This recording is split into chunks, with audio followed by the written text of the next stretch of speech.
Alright, so then from the voice box, let's get down into the trachea. So what we have here, the trachea is a big tube that connects and diverges into the bronchi that lead to your left and right lung respectively.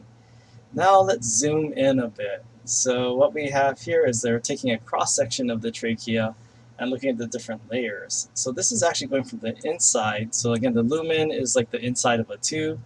And the trachea over here, we see this hyaline cartilage. So all these tracheal cartilages, these are forming a very strong external structure to the trachea that helps to form a support and helps to maintain its overall tubular shape. The thing is that you also have the pseudostratified columnar epithelia. And again, if you don't know what that means, go back to my epithelial tissue lecture and the tissue lectures in my PHYL 141 lectures.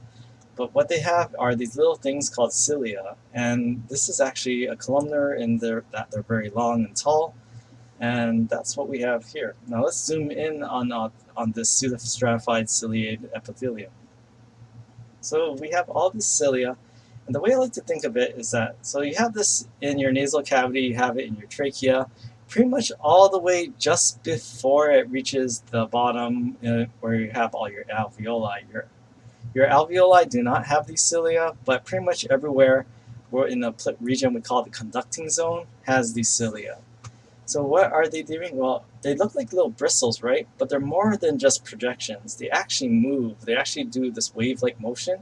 So if we had this, like, if this was an animated picture, these would be waving upwards. So the way I like to think of it is just like, remember in the before times when we used to have concerts, sometimes they would have like someone jumps in the audience and they crowd surf, right? And what happens when someone crowd surfs?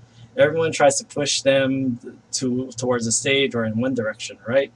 So what happens in the cilia, they're kind of like the hands that help to move something in crowd surfing. So they kind of like move things upward and outwards. So the thing is that, again, you're breathing in things. Hopefully your nasal cavity and mucus traps things, but what if things end up getting stuck somewhere in your respiratory system?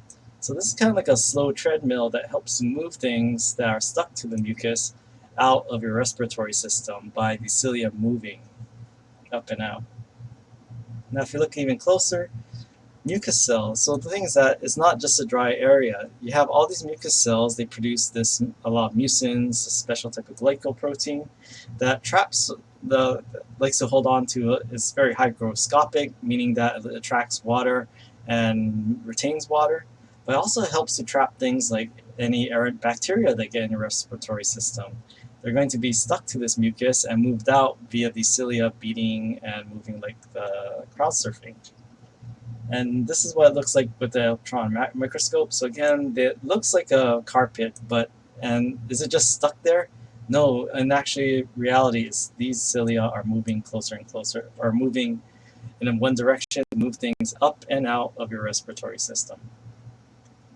Okay, so then let's zoom out back to our trachea. So instead of looking at the microscopic level like this, now pretend you have your trachea and you cut it like this, and now you're looking at it this way. So what we see here is, what I want you to pay attention is the tracheal cartilage.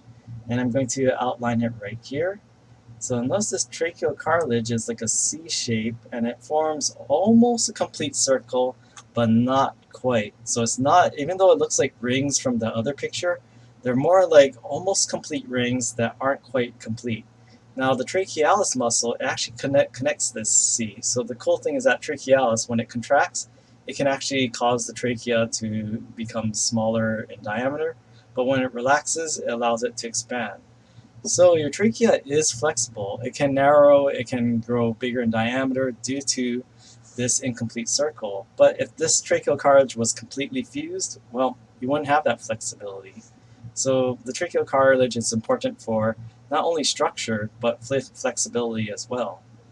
And this is also, I used to do this experiment in class, but it's kind of hard to do now. But if you've had a vacuum,